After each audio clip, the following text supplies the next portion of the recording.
Hello, everybody. Oh, that was hot. Welcome. This is The Thread. I'm Chris Lazar. Thank you for being here. Man, it's been a while since I've posted, since my good friend, future Dr. Michael Meehan was on here.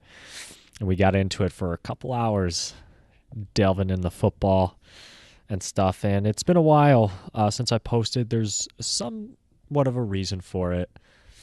And this really isn't an excuse. I was sick for a little bit, so there was that. I think I caught the flu. Literally, it first started off with a little bit of a sore throat. Then one day, my whole body just ached. Whole body. And I was thinking to myself, there's no way this is from training. There's no way. Like, I've never been this sore from training. And then I looked up stuff. Did I overtrain? But, like, I've trained with this amount of frequency and intensity. I'm going to jiu-jitsu, like, 5 days a week. And I've been doing that for a few months now. Or maybe like a month, 1 to 2 months. I haven't felt like this before. And just straight up fatigue. Like, work was awful. Like, it was tough to pay attention. Like, I was just out of it. And actually called up work the next day, said, hey, I'm not gonna be able to come in. I'm still sick. Like, let me get right. Took 1 day off of work, came back the next day, felt better, not 100%. Maybe I should have taken that day off, especially because that was on a Friday. So take Friday, Saturday, Sunday, completely heal up. I came in Friday, fine.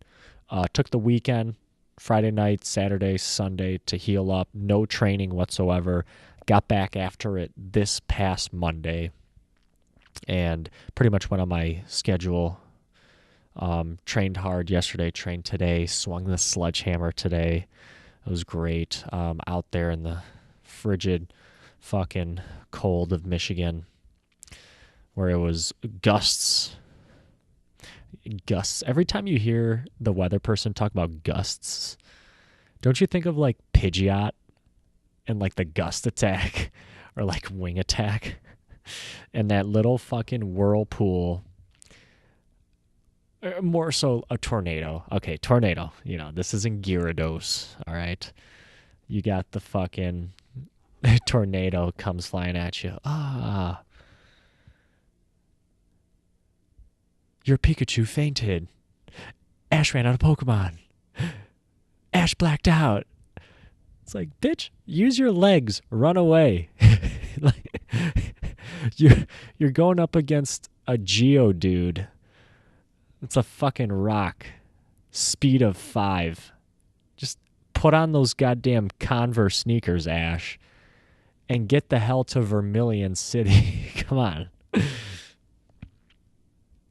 It would always piss me off in Pokemon when you couldn't run away from some shit. Like, what was a Pokemon like that? Like Tangela? Like, you try to run away. Oh, can't run away. Oh, now this Tangela is going to do a whip attack. It's like, motherfucker, I want to run away from this Tangela. I got badges to do. All right. Yeah, I got off topic, but I'm good now. I've been training hard.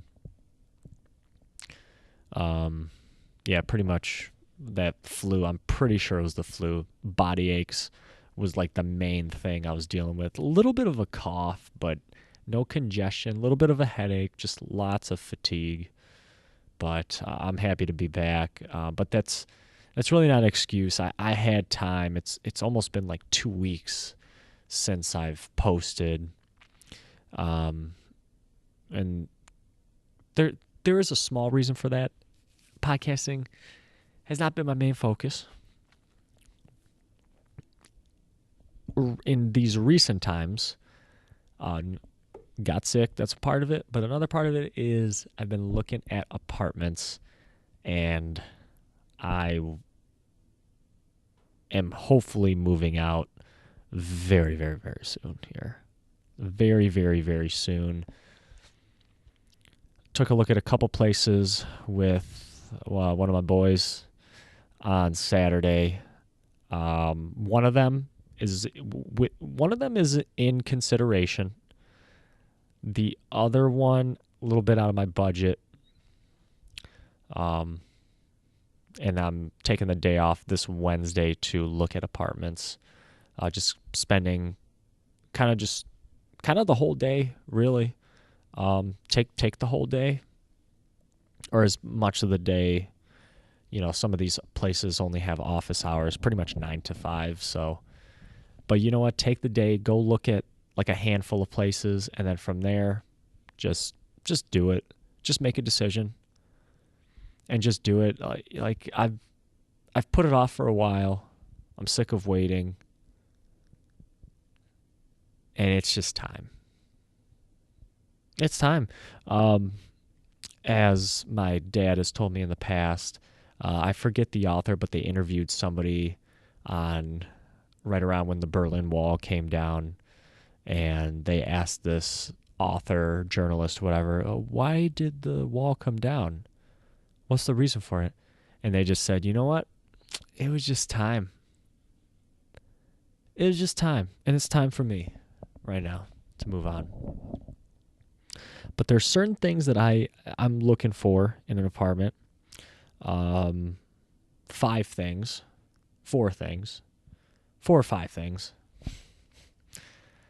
that I am specifically looking for apartment here, southeastern Michigan. One thing I am looking for is location. Location is very, very big. I work in downtown Detroit. I live out west of Detroit, a little town called Northville. And it is important to me to stay within this area, but not be further out west than where I'm at right now, right around this area. So cities around Northville, Plymouth, Michigan, Livonia, Michigan, Canton, Michigan are the really 3 cities that I'm looking at. Maybe some of Westland, Michigan, maybe some of that. But I do not want to live in a very popular place, Royal Oak, Ferndale area. Lots of people my age there, but a little more expensive. Although you are closer to the city, commute would be almost like halved, really. The reason why I say location is big, I want to be close to this area still, which means closer to my folks, as well as closer to where I train at in jiu-jitsu. I train jiu-jitsu, literally, it's like right down this road from me, like a 5-8 minute drive in Plymouth. And I don't want to be so far out, like living in Royal Oak, where yes, it's great, I can go to work quick, but then when I want to go train, I gotta drive that distance that I cut down for the commute to work. Now I gotta make it up to go to jiu-jitsu. And that's why I want to mainly stay around this area. And yes, you know what? You're right. I could join another jiu-jitsu gym. There are others out there. Don't get me wrong. There are. And actually, my company subsidizes for us if we want to join this jiu-jitsu gym. Actually, it's in downtown Detroit. But I really like this place a lot. Kaizen Jiu-Jitsu. I like it a lot. Good people there. Been training there for over a year now. Like a year and like almost a year and a half. I mean, close. So that's really important to me. Um, Plymouth would be nice. A little bit younger people in Plymouth. Um, Livonia. I mean, Livonia's not bad. Not bad. Canton wouldn't be bad either, although that's further a little south. Basically, I want to be in a location. It's not further out than I am right now from work, close to where I train, close to other important things like grocery stores, gas stations, freeway access, closer to my parents, etc. So location is one thing I look at. Another thing, and maybe it's obvious, is the rent. If you remember from The Sopranos, the rent. When Tony and Hesh have their beef, and Hesh asks Tony for his money that he lent him, and it begins to be the whole thing, and eventually their friendship ruins. I don't know why I said that, but I love The Sopranos. The rent is another thing that is tied into my decision-making process. So right now I'm putting a budget on of rent. Really, I was doing the math a little bit earlier. $825 would be like the max. Maybe $850. Maybe $850 like would be the absolute max. Let's call it $850. That's without any utilities also. So let's keep that in mind. Which it's tough. Like, I'm not seeing. I remember when I used to look at apartments, I would always find places like $500, $600 ish. A lot of the places I'm finding now are right there at the cusp of my max that I'm willing to go. I took a look at one of the places I took a look at on Saturday was in Westland, Ford and Newburgh Road. I know, like, all my people in like Mexico that listen to me, because there are a few people in Mexico that I have listened to me. They're gonna be like, oh, como, oh, fuck, donde está Ford and Newburgh? But listen, it's in the Westland. Stop by. I'll show you.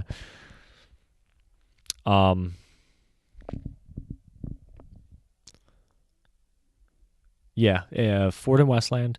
Rent was $775. Very good deal. All the utilities were included except for electricity. Location, not my favorite. Little bit further from BJJ, and a little bit further out from work as well. And Ford Road, for all the non-Michiganders out there, Ford Road, very busy road in Michigan. You could take Ford Road into Detroit. You go through Dearborn, comes out all the way out west here, goes through Westland, Garden City, Canton. Ford Road even goes all the way to Ann Arbor, believe it or not. Yeah. Very busy road, though, right around that Canton, Westland area.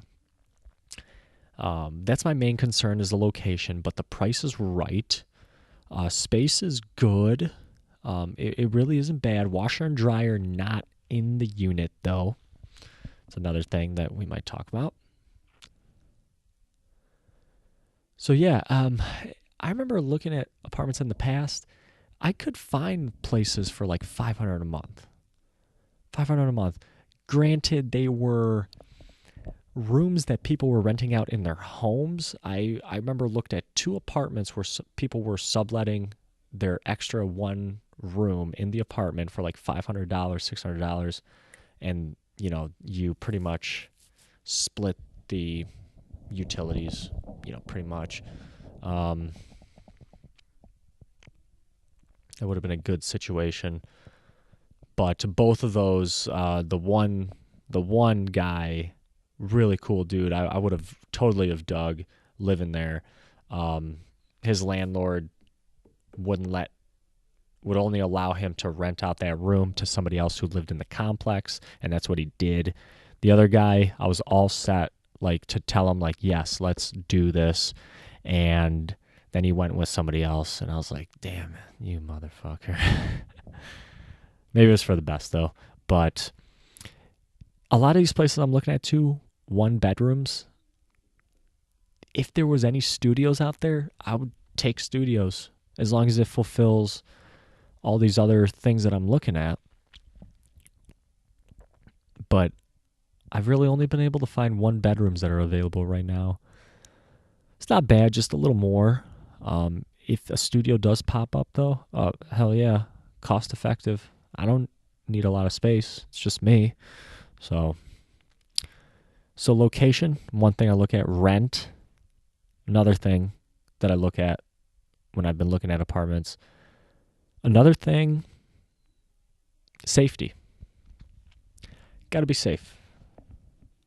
I don't want to live in trashy area. That's why I kind of want to stay in this area, because I know these parts. I know Plymouth. I know Livonia. I know Canton. And for the most part, solid areas.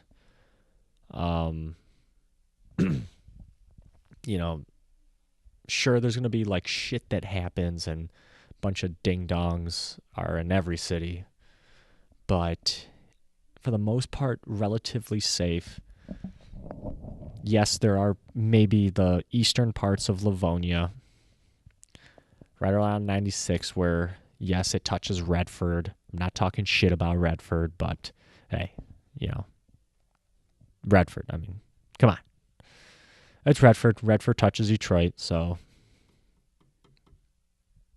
I'll let you use your imagination where I'm going with that. Safety is important. You want to make sure you're living in a place where you could come home at night and you don't have to worry about shit happening, shit hitting the fan.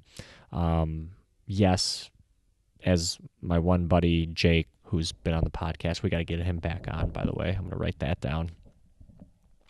I think sometimes, like when I've gone to his place, yes, I do smell like weed and shit in the apartment, but, hey, do that on your own, as long as it's not over here, But just to be, you want to be safe. You want to be secure. You don't want to have problems with break-ins, shit like that. So that's one thing. Location, rent, safety. Another thing, utilities. So I'd want to find a place where most of the utilities are included. It's hard to find. It really is. The place in Westland that I looked at, all the utilities included except for electricity. There's a place in Plymouth I'm taking a look at Wednesday. All the utilities included except for electricity, I do believe. And obviously you're going to have to, you pay for parking. You get a parking spot. Maybe sewer you might have to pay for. Internet access, things like that. But that's also something that's pretty important to me. Now, that could work against you, though, in a way. So they bill that in the rent, right? So let's say take away the utilities, take away them paying the utilities, right? What do you say, like, rent goes down like $100 or whatever amount rent goes down to? Are you going to be using that amount of money, the difference that is, in utilities? So let's say this place in Plymouth, okay, you got to pay all the utilities, right? So rent comes down, because obviously I don't think they would keep it at whatever it is, $850. It comes down $100. Well, by you paying all the utilities now, are you going to be spending more than $100 on utilities? Because if so, then it's to your advantage to find a place that offers that offers, you know, all the utilities. Now, if you're going to be spending less than that $100 in utilities, which is kind of tough, you're going to be using the gas, you're going to be using electricity, shit like that. Well, then it would kind of suck because you're essentially paying extra for the inclusion of the utilities, and potentially you might not use it to its fullest extent. All in all, I don't think that would be a problem. I was thinking about this earlier. Oh, I wouldn't use that much utilities, but AC, heat, you're going to need it in the winter, gas to cook, electricity. You're going to have lights on. All right. This isn't fucking Civil War era candles with the handle, and you're walking to the bathroom with your nightcap and nightgown on, right? Although I'm totally into candles, totally. Candles, something about it. I was reading this psychologically, like looking at a candle versus looking at like a light, like an LED light. If you had like candle, it's got like a mesmerizing effect to it. Red flame like kind of makes you sleepier, whereas like if you look at LED lights, hitting on those photons, rods, and cones and shit. And they do say that like looking like time in front of the screen before bed makes it harder to go to bed. All that blue light shit fucking with your macular, not macular, but your iris, your photons, rods, and cones just firing off.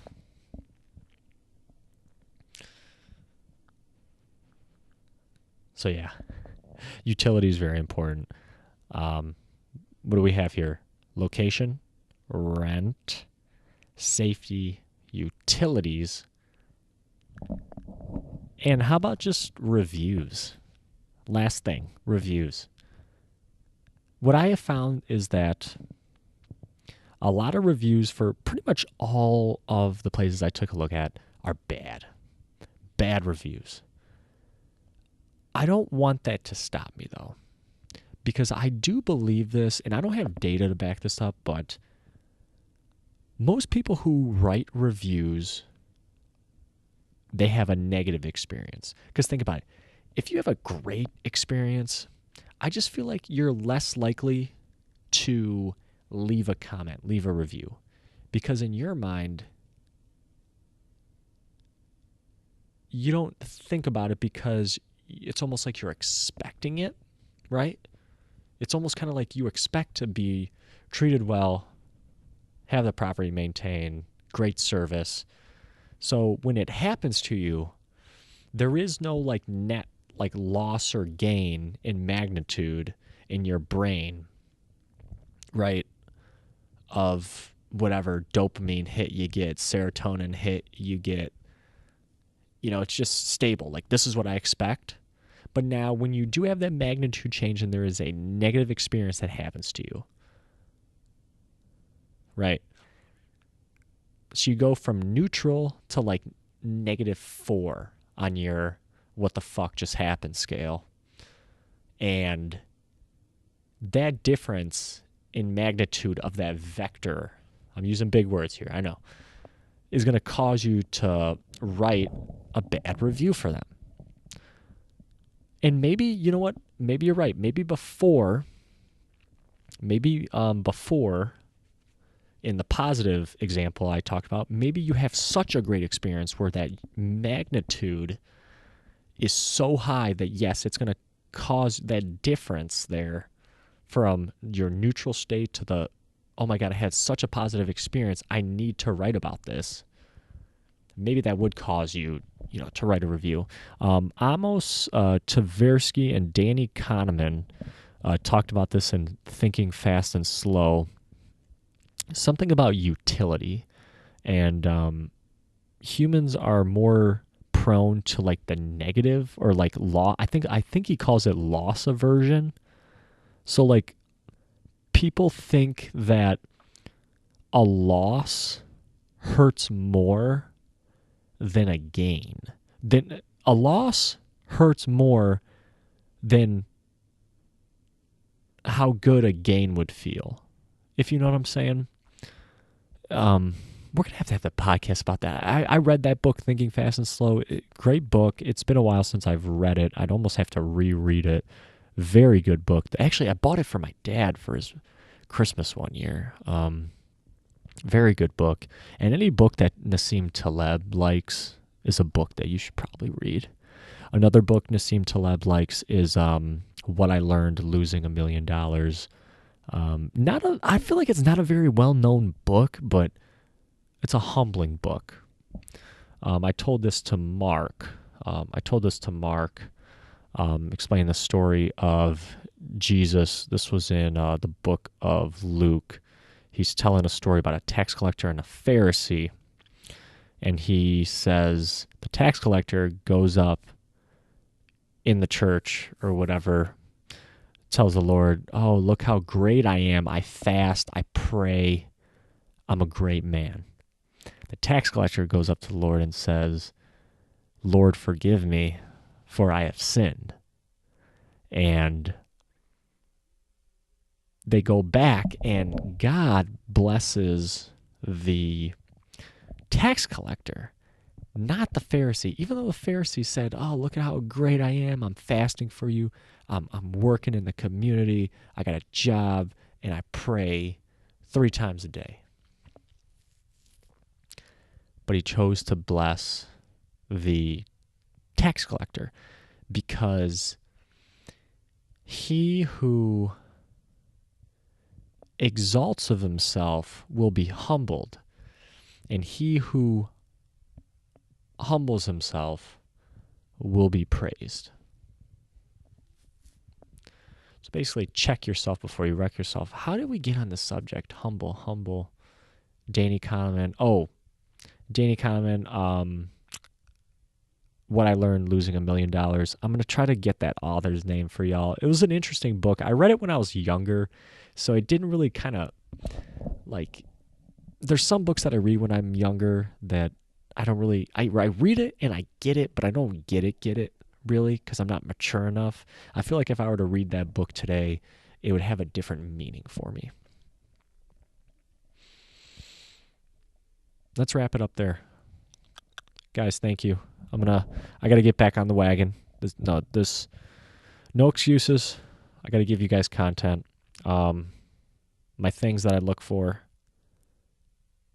in an apartment: location, rent, utilities, safety, reviews. Hopefully next time you hear from me, I'm going to have some big updates for y'all. God bless y'all. This is Chris Lazar. This is Thread.